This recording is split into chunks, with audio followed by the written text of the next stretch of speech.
Students, last topic में हमने सीखा था कि ट्रांसफरी कंपनी की बुक्स में अकाउंट्स कैसे प्रिपेयर होते हैं, जिसमें नेचर ऑफ मर्जर था। आज हम सीखेंगे नेचर ऑफ परचेज। जब नेचर ऑफ परचेज है तो ट्रांसफरी कंपनी की बुक्स में कौन कौन सी एंट्रीज की जाएंगी। कुछ एंट्रीज जो हैं दोनों में कॉमन होती हैं, जो मैं बता देती हूँ एक बार। फर्स्ट एंट्री, जैसे कि नेचर ऑफ मर्जर में भी हमने देखा था, यही एंट्री थी, business purchase account debit to liquidators of transferor company. यानी ट्रांसफरर कंपनी जो है उसके बिजनेस को टेक ओवर किया है या परचेज किया है। तो फर्स्ट एंट्री ये रहेगी, business purchase account debit to liquidator of transferor company. Second entry में हमने उसमें क्या देखा था, sundry assets account debit to. उसमें हमने सैंड्री एसेट्स में फिक्स और करंट दोनों तरह की एसेट्स है, इसमें भी एज यूजुअल वैसे ही होगी। और सेकंड जो क्रेडिट में एंट्री थी उसमें सैंड्री लायबिलिटीज थी, तो हमने एज इट इज लिया था। लेकिन उसमें कुछ और भी चीज़ें थी, उसमें रिजर्व्स जो थे वो उसमें शामिल थे, बट इसमें रिजर्व जो है वो शामिल नहीं किए जाएंगे। इसका सबसे बड़ा कारण ये है कि ये नेचर ऑफ परचेज है, और परचेज का जब नेचर होता है तो ट्रांसफरर कंपनी जो है अपने रिजर्व्स जो है वो नहीं देती, या ये कहे कि ट्रांसफरी कंपनी जो है वो रिजर्व्स जो है वो नहीं लेती, इसलिए यहाँ इसकी एंट्री नहीं होगी। तो जो रिजर्व हैं वो कोई भी रिजर्व यहाँ नहीं लिया जाएगा, सिर्फ बैलेंसिंग फिगर में कैपिटल रिजर्व लिया जाएगा। तो यहाँ हम क्रेडिट में सैंड्री लायबिलिटी लिखेंगे, और बिजनेस परचेज जो कि हमने पहले भी एज इट इज़ लिखा था, ये भी हम एज इट इज़ लिखेंगे। और बैलेंसिंग फिगर अगर आता है क्रेडिट साइड में तो कैपिटल रिजर्व में जाएगा, लेकिन अगर डेबिट साइड में बैलेंसिंग फिगर बचता है तो वो गुडविल आएगा। तो ये ध्यान रखना, इसमें फिक्स और करंट एसेट्स दोनों ली जाएंगी, जो ए कंपनी ने ली है बी कंपनी की, और लायबिलिटीज़ जो उसने ली है वो ली जाएंगी, और जो परचेज कंसिडरेशन की वैल्यू यानी बिजनेस परचेज है वो इसमें लिया जाएगा, और बैलेंसिंग फिगर जो है इसमें कैपिटल रिजर्व आएगा। तो इसमें एसेट्स और लायबिलिटीज़ जो है उसको टेक ओवर कर लिया है। नेक्स्ट एंट्री जो है वो एज इट इज़ रहेगी, वो जैसी नेचर ऑफ मर्जर में थी वैसे ही इसमें रहेगी, यानी लिक्विडेटर्स ऑफ ट्रांसफरर कंपनी। अगर शेयर्स दिए हैं तो शेयर्स, अगर प्रीमियम पे है तो सिक्योरिटी प्रीमियम को क्रेडिट करेंगे, अगर डिस्काउंट पे दिया है तो उसको डेबिट करेंगे, और अगर कैश भी दिया है तो टू बैंक।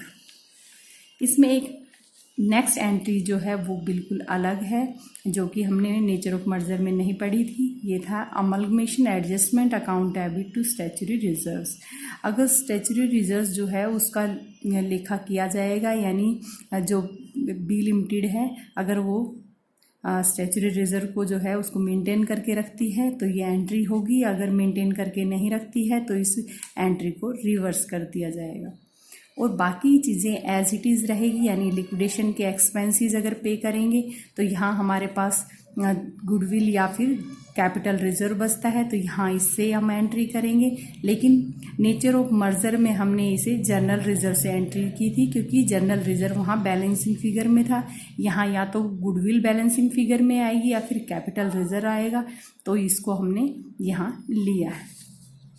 और नेक्स्ट एंट्री जो है वो भी एज इट इज़ रहेगी, जो कि फॉर्मेशन एक्सपेंसेस की है, जो एज इट इज़ ही रहेगी दोनों ही केसेस में, यानी नेचर ऑफ परचेज हो चाहे नेचर ऑफ मर्जर हो। अब इसका हम एक क्वेश्चन करते हैं।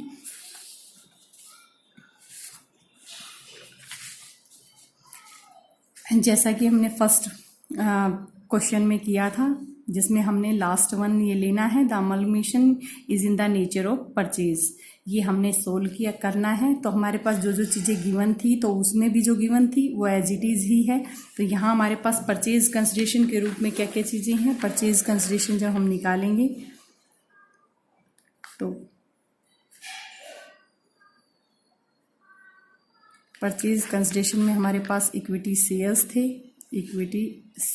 थे, कितनी 1 लाख @ 10 रुपीज़, तो ये हमारे पास 10 लाख हो गए।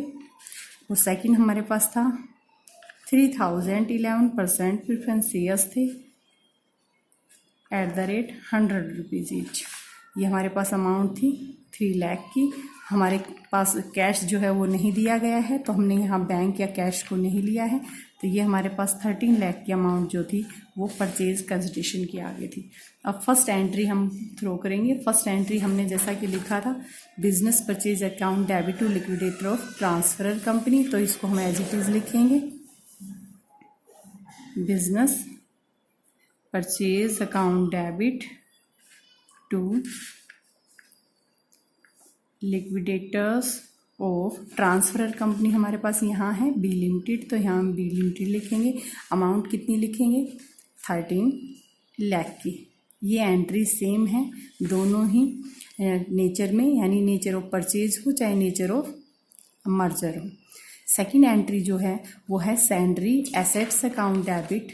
सैंड्री एसेट्स लेंगे, लाइबिलिटी लेंगे, बिजनेस परचेज लेंगे, और बचता है, देखते हैं किस तरफ कैपिटल रिजर्व बचता है या फिर हमारे पास गुडविल बचती है।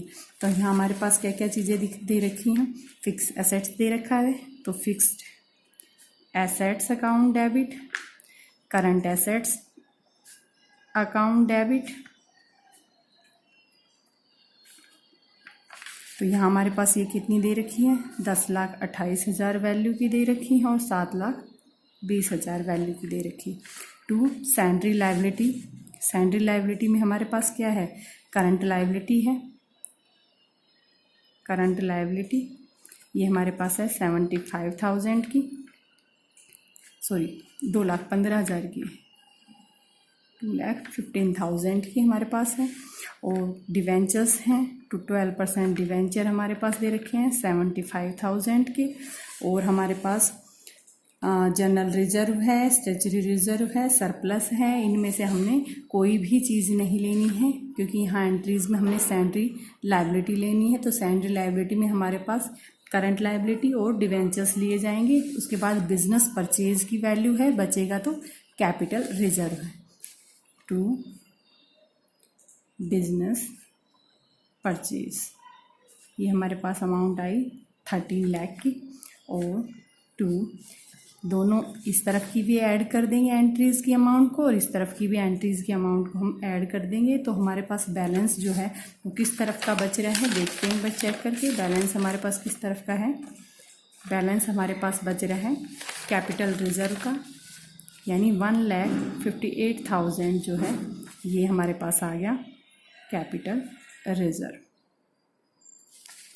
तो ये सेकंड एंट्री हमने थ्रो कर दी है। इसमें जितनी भी एसेट्स हैं, फिक्स एसेट्स और लायबिलिटीज जो हैं, और इनको टेक ओवर कर लिया है। नेक्स्ट जो एंट्री है वो एंट्री हम करेंगे liquidator of transferor company to shares. अगर सिक्योरिटी प्रीमियम पे है तो सिक्योरिटी प्रीमियम, अगर कैश है तो बैंक।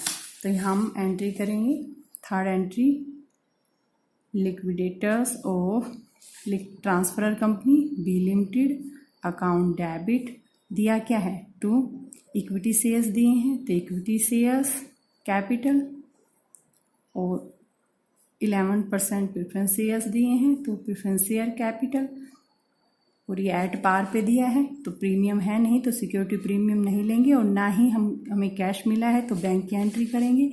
तो यहाँ हमारे पास अमाउंट कितनी दी थी, 13 लाख की दी थी, यानी 10 लाख के इक्विटी शेयर्स थे और 3 लाख के प्रेफरेंस शेयर्स। तो ये एंट्री हमने, यानी परचेज कंसिडरेशन की अमाउंट हमने क्या कर दी है, पेड कर दी है। उसके बाद नेक्स्ट एंट्री जो है वो है, चाहे क्वेश्चन में कहा हो या ना कहा हो, इन फ्यूचर अमलगमेशन एडजस्टमेंट किया जाता है, तो ये एंट्री करते हैं amalgamation adjustment account debit to statutory reserve. तो ये एंट्री हम पास करेंगे, amalgamation adjustment account debit to statutory reserves.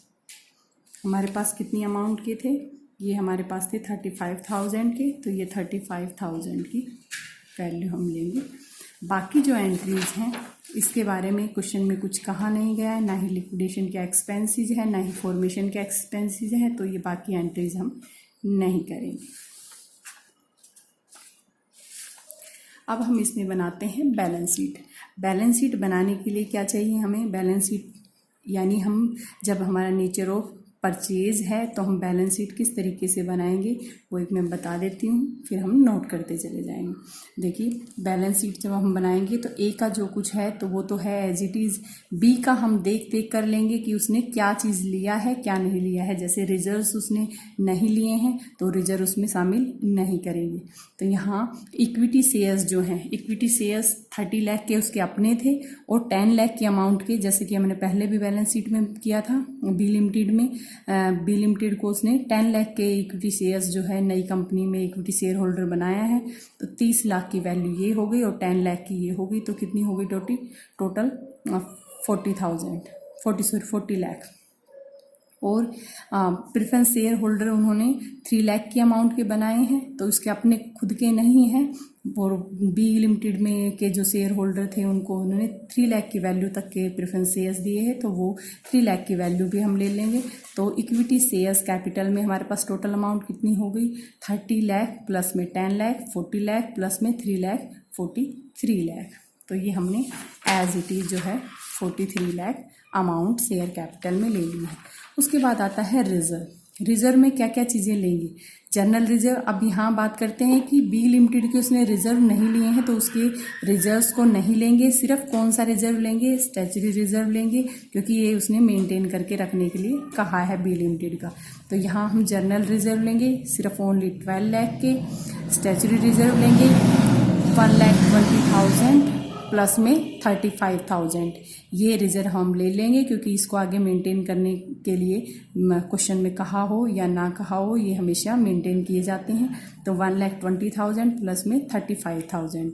Surplus जो है वो 1,35,000 के होंगे क्योंकि सरप्लस भी बी लिमिटेड के नहीं लिए जाएंगे।